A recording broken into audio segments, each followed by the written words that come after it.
1 जून 2009 air France airline की flight 447 Brazil के Rio de Janeiro airport से फ्रांस की राजधानी पेरिस के लिए उड़ान भरने की तैयारी करती है। इस फ्लाइट में 216 पैसेंजर्स, 3 एयर क्रू और 9 कैबिन क्रू मौजूद है। इन 216 लोगों के लिए एयरबस A00203 का इस्तेमाल किया जा रहा है, जिसमें कई तरह की एडवांस टेक्नोलॉजी मौजूद है और इस समय यह एयर फ्रांस का सबसे नया A330 प्लेन है। यह 12 घंटे 45 मिनट लंबी उड़ान होने वाली है। इस प्लेन में 2 की जगह 3 पायलट्स को रखा गया है, क्योंकि एयर फ्रांस के नियमों के अकॉर्डिंग 10 घंटे की ड्यूटी टाइम के बाद पायलट को ब्रेक देना जरूरी है, ताकि वह फ्रेश रहे और अपने काम को पूरा फोकस के साथ अंजाम दे। इसलिए इस फ्लाइट की कमान 58 साल के मार्क डुबोआ के हाथ में है, जिनके पास 10,098 फ्लाइंग आवर्स का एक्सपीरियंस है और इनमें 1700 आवर्स का एक्सपीरियंस इन्हें A330 में है। इनका साथ देने के लिए फर्स्ट ऑफिसर पियर सेड्रिक बोनिन मौजूद हैं, जिनकी पत्नी इजाबेल भी उनके साथ इसी फ्लाइट में है। फर्स्ट ऑफिसर की उम्र 32 साल है और इनके पास 2,936 फ्लाइट आवर्स का एक्सपीरियंस है, जिसमें से 807 आवर्स का एक्सपीरियंस इन्होंने एयरबस A330 को फ्लाई करके हासिल किया है। यही कॉकपिट में एक relief first officer David Robert भी मौजूद हैं, जिनकी उम्र 37 साल है, जिनके पास 6,547 फ्लाइंग आवर्स का एक्सपीरियंस है। बाकी दोनों पायलट्स की तरह इन्होंने भी 4,480 आवर्स का एक्सपीरियंस एयरबस A330 से हासिल किया है। डिपार्चर के लिए मौसम बिल्कुल ठीक है, लेकिन काफी चांसेस हैं कि प्लेन को आगे बहुत बड़े तूफान का सामना करना पड़े, क्योंकि फ्लाइट इक्वेटर यानी भूमध्य रेखा को पार करते हुए गुजरेगी, जहां इंटरट्रॉपिकल कन्वर्जन जोन यानी ITCZ भी होता है। यह क्लाइमेटिक फिनोमिना है, जहां नॉर्दर्न हेमिस्फीयर और साउदर्न हेमिस्फीयर की ट्रेड विंड्स आपस में मिलती हैं, जिस वजह से थंडरस्टॉर्म, हैवी रेनफॉल और इस तरह की कई प्रॉब्लम्स देखने को मिलती हैं। इसी के चलते यहां से प्लेन का गुजरना काफी कॉम्प्लेक्टेड डिस्कस करते हैं और प्लेन को रवाना करने की प्रक्रिया शुरू कर दी जाती है। प्लेन में फ्यूल भरा जाता है। सभी प्रक्रिया पूरा करने के बाद प्लेन को गेट से पुशबैक करके टैक्सिंग के जरिए रनवे पर सही डायरेक्शन में अलाइन कर दिया जाता है। इससे कुछ ही समय बाद फ्लाइट को टेक ऑफ का क्लियरेंस मिलता है और प्लेन रनवे पर दौड़ना स्टार्ट कर देता है। इस तरह से धीरे धीरे अपनी स्पीड को बढ़ाते और रियो डी जनेरियो को छोड़ते हुए शाम के 7:30 बजे एयर फ्रांस 447 पेरिस के लिए रवाना हो जाता है। कुछ ही समय में प्लेन अपनी निर्धारित ऊंचाई पर पहुंच जाता है और पायलट चैन की सांस लेते हैं। इधर पैसेंजर्स भी रात का समय होने की वजह से सोने की तैयारी में लग जाते हैं। जब प्लेन 20,000 फीट की ऊंचाई पर पहुंचता है, तब 3 घंटे रेस्ट के लिए रिलीफ पायलट कॉकपिट के पीछे मौजूद रेस्ट केबिन में चले जाते हैं। धीरे धीरे प्लेन 35,000 फीट के क्रूजिंग एल्टीट्यूड पर पहुंचता है और ब्राजीलिया एयर ट्रैफिक कंट्रोल से होते हुए रफा एयर ट्रैफिक कंट्रोल में एंटर कर जाता है। रफा आखिरी एयर ट्रैफिक कंट्रोल है जिससे प्लेन संपर्क बना के फ्लाई कर रहा था, क्योंकि इसके बाद एयर फ्रांस 447 अटलांटिक ओशन में एंटर करके रडार के कवरेज एरिया से बाहर निकल जाता है। लेकिन ऐसा नहीं है कि कवरेज एरिया से बाहर निकलने के बाद ट्रैफिक कंट्रोल के पास प्लेन से रिलेटेड कोई भी इंफॉर्मेशन नहीं होगी, क्योंकि यह सैटेलाइट की मदद से महासागर में भी इसकी लोकेशन को मॉनिटर कर सकते हैं। इस समय प्लेन अपने क्रूजिंग एल्टीट्यूड पर तेजी से अटलांटिक ओशन में एंटर कर रहा है। दोनों पायलट आने वाले खतरे को तो डिस्कस करते हैं, लेकिन कोई भी इस बारे में चर्चा नहीं करता कि इससे निपटना कैसे है। अब प्लेन इंटरट्रॉपिकल कन्वर्जन जोन के काफी करीब पहुंच जाता है और कैप्टन को डेटा के अकॉर्डिंग पता चलता है कि उनका प्लेन जल्द ही तूफानी बादलों में एंटर करने वाला है। लेकिन इस चीज से वह चिंतित नहीं होते, क्योंकि उनके लिए कोई नई बात नहीं थी। कुछ समय में बटन प्रेस करके कैप्टन रेस्ट कबी से रिलीफ पायलट को बुलाते हैं और उन्हें अपनी सीट सौंपकर रेस्ट करने के लिए चले जाते हैं। इधर रिलीफ पायलट को कुछ भी पता नहीं होता। कुछ समय में बटन प्रेस करके कैप्टन रेस्ट केबिन से रिलीफ पायलट को बुलाते हैं और उन्हें अपनी सीट सौंपकर रेस्ट करने के लिए चले जाते हैं। इधर रिलीफ पायलट को कुछ भी पता नहीं होता कि सामने से कौन सा खतरा आने वाला है, और ना ही कैप्टन, जिनके पास सबसे ज्यादा एक्सपीरियंस था, वह उन्हें बताते हैं कि उस तूफानी बादलों से कैसे निपटना है। रात के 2:08 यूटीसी पर जब सभी पैसेंजर्स आराम की नींद ले रहे थे, तब उन्हें अजीब सी आवाज सुनाई देती है, जैसे कि प्लेन के ऊपर कुछ कंटिन्यूअसली गिर रहा हो। कुछ ही सेकंड्स में यह आवाज और भी तेज हो जाती है, जो प्लेन पर बर्फ गिरने की वजह से प्रोड्यूस हो रही थी। हालांकि अब विमान अच्छी स्थिति में है और सही डायरेक्शन में बिना किसी गड़बड़ी के फ्लाई कर रहा है, लेकिन 2:10 पर चीजें खराब होने लगती हैं, क्योंकि प्लेन का ऑटो थ्रोटल सिस्टम और ऑटो पायलट अचानक से खुद ब खुदा डिस्कनेक्ट हो जाता है, जिसके बाद कॉकपिट में वार्निंग का अलार्म बजने लगता है। इसे देख पायलट घबरा जाते हैं, क्योंकि आखिर यह क्या हो रहा है और ऑटो पायलट क्यों बंद हो गया। दरअसल ऐसा प्लेन के बाहर मौजूद पीटो ट्यूब में आइस क्रिस्टल जमा हो जाने की वजह से हुआ था।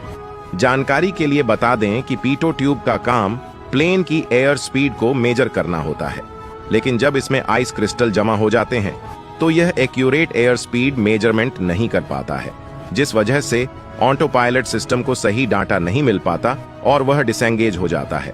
हालांकि इनमें हीटिंग मैकेनिज्म भी लगे होते हैं, जिससे बर्फ को पिघलाया जा सकता है, लेकिन अगर बड़े आइस क्रिस्टल फंस जाएं तो यह भी काम करना बंद कर देता है। इस वजह से प्लेन में कई मेल फंक्शंस दिखने शुरू हो जाते हैं। कॉकपिट में दोनों पायलट सिचुएशन को समझने की कोशिश कर ही रहे होते हैं कि तभी एक बहुत तेज हवा का झोंका आता है और प्लेन बाईं ओर घूम जाता है। अचानक से कॉकपिट के अंदर कई वार्निंग अलार्म बजने लगे और प्लेन नीचे की तरफ आने लगता है। तभी फर्स्ट ऑफिसर तेजी दिखाते हुए प्लेन को अपने कंट्रोल में ले लेते हैं और प्लेन की साइड स्टिक का इस्तेमाल करते हुए उसे सीधा करने की कोशिश करते हैं, लेकिन विमान सीधा होने की जगह और भी ज्यादा अनस्टेबल हो जाता है। फर्स्ट ऑफिसर थोड़ी घबराहट में प्लेन को स्टेबल करने के साथ साथ सही हाइट पर ले जाने की कोशिश करते हैं, लेकिन चीजें और ज्यादा खराब होती चली जाती हैं, क्योंकि पीटो और ट्यूब में बर्फ जमने की वजह से न सिर्फ ऑटो पायलट मोड ऑफ हो जाता है, बल्कि इससे एयर डाटा कंप्यूटर, जहां से पायलट को एयर स्पीड, एल्टीट्यूड और एयर टेम्परेचर से रिलेटेड इंफॉर्मेशन मिलती है, वहां गलत डाटा शो होने लगता है। फर्स्ट ऑफिसर अभी भी प्लेन को उसकी प्रेफर्ड हाइट पर ले जाने की कोशिश कर रहे होते हैं, तभी स्टॉल वार्निंग शुरू हो जाती है। फर्स्ट ऑफिसर चीजों को जितना हैंडल करने की कोशिश करते हैं, वह उतना ही खराब होती जाती है, क्योंकि कॉकपिट में वार्निंग के अलार्म और भी ज्यादा बजने लगते हैं। रिलीफ पायलट उन्हें बताते हैं कि ऑटो थ्रोटल सिस्टम बंद हो चुका है और उसे मैन्युअली कंट्रोल करने का मैसेज डिस्प्ले हो रहा है, लेकिन उसे कंट्रोल करने की जगह फर्स्ट ऑफिसर उसे डिस्कनेक्ट कर देते हैं, जिसकी वजह से प्लेन और भी तेजी से ऊपर की तरफ उठने लगता है। इस तरह चीजें और भी ज्यादा कॉम्प्लिकेटेड हो जाती हैं और जिसे संभालना फर्स्ट ऑफिसर के लिए बहुत बड़ा चैलेंज बन जाता है। इधर कॉकपिट में कॉशन लाइट भी जलने लगती है, जिसका मतलब है कि अगर जल्द ही प्लेन को स्टेबल ना किया गया तो वह इस पर से अपना कंट्रोल खो देंगे। आखिरकार काफी कोशिशों के बाद दोनों पायलट्स स्टॉल वाली प्रॉब्लम से छुटकारा पा लेते हैं और चैन की सांस लेते हैं, लेकिन कुछ सेकंड्स बाद फिर से स्टॉल की वार्निंग शुरू हो जाती है, क्योंकि एक तो बाहर का वेदर बहुत ही ज्यादा खराब था, दूसरा अंदर के सिस्टम गलत रीडिंग दिखा रहे थे, जिन पर ट्रस्ट करके आगे बढ़ना खतरे से खाली नहीं था, और साथ ही रात का समय होने की वजह से बाहर का कुछ भी नजर नहीं आ रहा था, जिससे पायलट्स अंदाजा लगा सके कि मौसम कैसा है। दोबारा स्टॉल की वार्निंग मिलने के बाद दोनों पायलट घबरा जाते हैं और उन्हें एहसास होने लगता है कि प्लेन उनके कंट्रोल से बाहर हो गया है, क्योंकि प्लेन के अंदर बहुत ही ज्यादा टर्बुलेटर होने लगता है और काफी कोशिश करने के बाद भी वह इसे स्टेबल नहीं कर पाते हैं। इसलिए रिलीफ पायलट जल्दी से कॉल बटन को प्रेस करते हैं ताकि कैप्टन कॉकपिट में आ सके। इसी बीच फर्स्ट ऑफिसर प्लेन की नोज को 16 डिग्री ऊपर कर देते हैं ताकि यह नीचे ना गिरे। यह वह एंगल है जिस पर प्लेन टेक ऑफ कराया जाता है। जब इससे बात नहीं बनती तो फर्स्ट ऑफिसर प्लेन को साइड स्टिक से रोकने की कोशिश करते हैं, लेकिन इससे भी कोई फायदा नहीं होता। कॉकपिट में लगातार अलग अलग तरह की वार्निंग मिल रही है, लेकिन पायलट्स इतने घबराए हुए होते हैं कि उन पर ध्यान नहीं दे पाते और ना ही उससे निपटने के लिए सही स्टेप्स लेते हैं। प्लेन 38,000 फीट की हाइट पर पहुंचने के बाद तेजी से नीचे महासागर की तरफ गिरने लगता है। अंदर बहुत तेज हलचल शुरू हो जाती है। पैसेंजर्स को भी अंदाजा हो जाता है कि वह किसी क्रिटिकल कंडीशन में फंस चुके हैं। 2:11 पर फर्स्ट ऑफिसर डिक्लेयर कर देते हैं कि प्लेन उनके कंट्रोल से पूरी तरह बाहर निकल गया है। कुछ सेकंड बाद विमान का अगला हिस्सा 11 डिग्री ऊपर हो जाता है और यह बहुत ही ज्यादा स्पीड के साथ नीचे गिरने लगता है। इसके बाद फिर से कॉकपिट में स्टॉल वार्निंग बजने लगती है। फर्स्ट ऑफिसर तेजी से नोज अप करते हैं और यह वार्निंग बंद हो जाती है। प्लेन इस समय 10 फीट पर मिनट से लेकर 15 फीट पर मिनट की रफ्तार से नीचे की तरफ गिरने लगता है। फर्स्ट ऑफिसर क्लाइम करने के लिए दोबारा से साइड स्टिक को पीछे खींच देते हैं, जिसके चलते प्लेन कभी दाएं तो कभी बाएं मूव होने लगता है। इधर कैप्टन भी कॉकपिट में एंटर करते हैं, लेकिन वहां का नजारा देख के दंग रह जाते हैं। रिलीफ पायलट घबराते हुए उनसे पूछते हैं कि प्लेन को कंट्रोल करने के लिए हमें क्या करना चाहिए, लेकिन कैप्टन को तो कुछ भी पता ही नहीं होता कि मेरे आने से पहले यहां क्या क्या हो चुका है। इसलिए वह जवाब देते हैं कि मुझे नहीं मालूम यह क्या हो रहा है, लेकिन प्लेन बहुत ही तेजी से नीचे की ओर जा रहा है। इस समय तक तीनों पायलट्स को प्लेन के एल्टीट्यूड के बारे में कोई भी जानकारी नहीं होती। वह कोशिश करते रहते हैं कि किसी भी तरह से प्लेन उनके कंट्रोल में आ सके।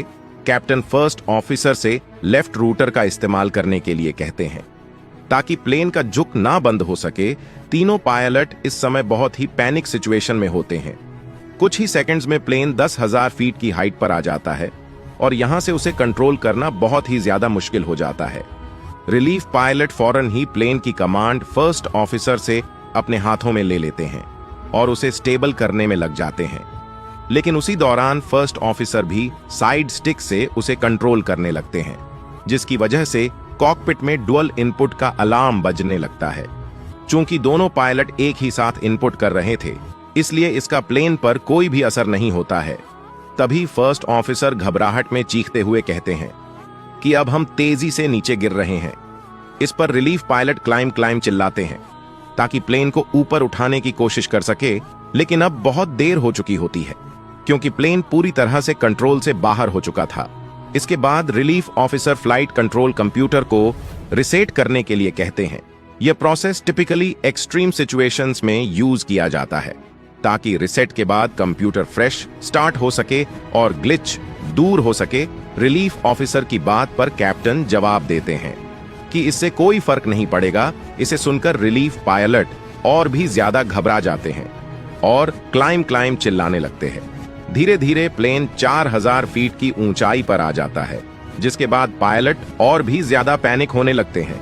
रिलीफ पायलट बार बार इनपुट देते हैं, लेकिन फर्स्ट ऑफिसर उन्हें कंट्रोल नहीं देते, जिसके चलते कॉकपिट में बार बार डुअल इनपुट का अलार्म बजता है।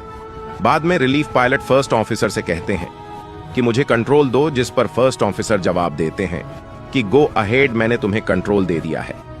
लेकिन सिचुएशन इतनी खराब हो चुकी थी कि कुछ भी काम नहीं करता। कभी वह एक प्रॉब्लम को फिक्स करने की कोशिश करते तो दूसरी शुरू हो जाती है, उसे ठीक करते तो तीसरी शुरू हो जाती है। इसी से डील करते करते प्लेन 2500 फीट की ऊंचाई पर आ जाता है, जिसके बाद फर्स्ट ऑफिसर बहुत तेजी से साइड स्टिक को पीछे की तरफ खींचते हैं ताकि उसे ऊपर किया जा सके। लेकिन तभी वह घबराते हुए चिल्लाते हैं कि हम क्रैश कर रहे हैं, यह क्या हो रहा है। इस पर कैप्टन प्लेन को 10 डिग्री ऊपर उठाने के लिए कहते हैं, जिसे मानते हुए रिलीफ पायलट इसे ऊपर ले जाने की कोशिश करते हैं। लेकिन फर्स्ट ऑफिसर ने टेक ओवर का बटन प्रेस कर रखा था, इसलिए रिलीफ पायलट के इनपुट का कोई भी असर नहीं होता है। प्लेन 45 डिग्री एंगल और 10,000 फीट पर मिनट की स्पीड से महासागर की तरफ बढ़ता जाता है और सरफेस के इतना करीब पहुंच जाता है जहां से ऊपर अब उठना नामुमकिन था। इस तरह 2:14 पर यह प्लेन अटलांटिक महासागर में क्रैश होते हुए हजारों टुकड़ों में बिखर जाता है और इसमें सवार सभी 228 लोग मौके पर ही अपनी जान गंवा देते हैं। क्रैश के बाद प्लेन की तलाशी शुरू होती है। आखिरकार 2 दिन बाद प्लेन के कुछ हिस्से पानी पर तैरते हुए दिखाई देते हैं। इसके 1 दिन बाद विक्टिम्स की डेड बॉडीज और मलबा बाहर निकाला जाता है। हालांकि इस मलबे में प्लेन का ब्लैक बॉक्स नहीं मिल पाता, जिसकी मदद से यह पता लगाया जाए कि हादसा क्यों हुआ। लंबे समय तक ब्लैक बॉक्स की खोजबीन की जाती है, लेकिन कुछ भी हाथ नहीं लगता। इसके बाद और बड़े लेवल पर इसकी रिसर्च शुरू की जाती है, जिसमें समुद्र के एक बड़े हिस्से को स्कैन किया जाता है। आखिरकार इन सब कोशिशों की वजह से 2 साल बाद 2 अप्रैल 2011 के दिन 12,000 फीट की गहराई से ब्लैक बॉक्स को निकाल लिया जाता है। इसके बाद इस इंसिडेंट की कहानी दुनिया के सामने आती है, जिसके बारे में मैंने अब भी आपको बताया। रिपोर्ट के मुताबिक इस हादसे के पीछे का कारण पीटो और ट्यूब का ब्लॉक होना था, जिस वजह से कई सिस्टम सही से काम नहीं कर रहे थे। इस वजह से बाद में प्लेन की पीटो और ट्यूब को रीडिजाइन कर दिया गया, ताकि अगर वह एक्सट्रीम वेदर फेस करें तो वह पूरी तरह ब्लॉक ना हो। साथ ही पायलट्स को इस वेदर से निपटने की खास ट्रेनिंग भी दी गई, ताकि इस तरह के हादसे से बचा जा सके। दोस्तों, आज के लिए इतना ही। फ्यूचर में ऐसी और वीडियो देखने के लिए हमारे पेज को फॉलो करें।